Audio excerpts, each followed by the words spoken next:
सभी को राधे राधे। मैं फिर से लेकर आई हूँ एक और कहानी। उम्मीद करती हूँ ये सारी कहानियाँ आप सभी को अच्छी लगती होंगी ज़रूर, तभी तो आप इतने ध्यान से और प्यार से सुनते हैं। आप सभी के प्यार के लिए बहुत बहुत धन्यवाद। ये कहानी दिल्ली में रहने वाले एक दंपति की है। उनके परिवार में सासू माँ, पति पत्नी, 2 बच्चे, एक बेटा एक बेटी जो कि छोटे ही थे। उनकी पत्नी को लड्डू गोपाल रखने का और उनकी पूजा सेवा करने का बहुत मन था, मगर जब भी वो लड्डू गोपाल को लाने की बात करती तो सासू माँ कहती, अभी बच्चे छोटे हैं, जरा बच्चे बड़े हो जाएंगे तब तो कर लेना। कहती सासू माँ से कहती, ठीक है माँ जी, अभी बच्चे छोटे हैं तो बाद में कर लेंगे। फिर क्योंकि लड्डू गोपाल का भी ध्यान एक बच्चे की तरह ही रखा जाता है तो बहू थोड़ी मायूस हो जाती और कहती, ठीक है। ऐसे ही उन्हें एक बार वृंदावन जाने का मौका मिला। पूरी फैमिली वृंदावन गई।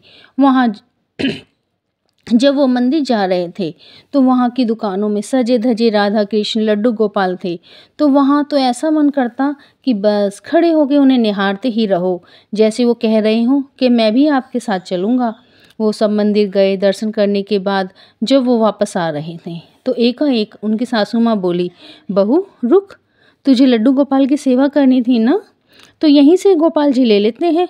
एकदम से चौंकी बहू, बोली, माँ जी आप ही तो कहती हैं बच्चे छोटे हैं, कैसे कर पाऊंगी। तो वो बोली, सास बोली कि दोनों मिलकर कर लेंगे ना, सब हो जाएगा।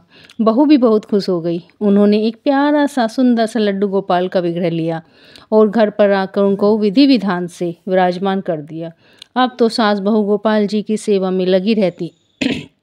उनका श्रृंगार करना, खाना खिलाना, नए नए कपड़े बनाना पहनना उन्हें बहुत अच्छा लगता। फिर कुछ दिनों बाद उनकी छोटी बेटी का जन्मदिन था।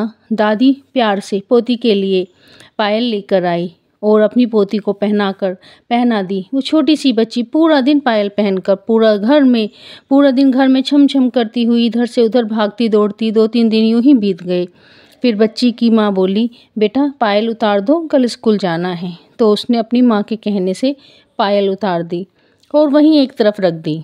रात को सो गए, मगर रात को 3 बजे के करीब जब बहू को प्यास लगी, पानी पीने रसोई में गई। जैसे ही पानी पी रही थी, पायल की आवाज़ आई तो उसने सोचा कि कहीं बच्ची ने आँख बचाकर पायल पहनकर सो गई होगी। करवट लेने पर पायल बज रही है। फिर वो सो गई, मगर सुबह जब उठी तो सासू माँ बोली, तुमसे कहा था ना कि गुड़िया की पायल निकाल देना, निकाली क्यों नहीं? रात को भी बहुत आवाज़ आ रही थी। बहू बोली, आवाज़ तो माँ जी मुझे भी आई थी, मुझे भी यही लगा कि गुड़िया ने रात को दोबारा से पाजेब पहन ली होगी, मगर जब मैंने सुबह उससे पूछा और उसके पैर देखे तो पायल नहीं थी। फिर ऐसे ही 3-4 रातें बीत गई। पायल की छम छम की आवाज़ें आती रही। बहू बोली, सोचने लगी कि हमारे घर में कुछ ऐसी वैसी चीज़ तो नहीं आ सकती, क्योंकि हमारे घर में गोपाल जी हैं। फिर एक दिन पायल दरवाजे के पास मिली तो सासू माँ बोली, बहू तूने अभी तक पायल उठाकर नहीं रखी, देख यहाँ दरवाजे के पास पड़ी है। शायद कोई चूहा ही है जो रात भर पायल लेकर घूमता है और छम छम करता हुआ घूमता है और हम बिना मतलब में ही डर रहे हैं। तभी बहू ने पायल उठाकर अलमारी में रख दी। फिर रात को जब सब खाना खाकर सो गए तो सासू माँ को सपने में गोपाल जी आए और बोले, माई मेरी पायल मुझे दे दो, मुझे पहननी है, मुझे मेरी पायल दे दो, अलमारी में क्यों रख दी। तभी सासू माँ एकदम से उठी और बाहर आकर बहू को आवाज़ लगाई। सब आवाज़ सुनकर आ गए। सासू माँ बोली कि बहू पायल कहाँ है? वो बोली, अलमारी में है। वो बोली, क्यों, क्या हुआ? सासू माँ ने सारी बात सपने वाली बताई। फिर दूसरे दिन दोनों सासू बहू मार्केट गई और कान्हा जी के लिए एक छोटी सी चांदी की बंसी और पायल लेकर आई और फिर कान्हा जी को पायल पहनाई। और कान्हा जी को देखकर ऐसा लग रहा था कि जैसे कान्हा जी बहुत खुश हो गए हैं। उनके चेहरे पे एक अलग ही खुशी थी, अलग ही चमक थी। उन्हें देखकर उनकी पूरी फैमिली बहुत खुश थी। ऐसे ही है हमारे कान्हा जी, छोटे से मगर लीला अनेक करते हैं। उनकी लीला तो बस वही जाने।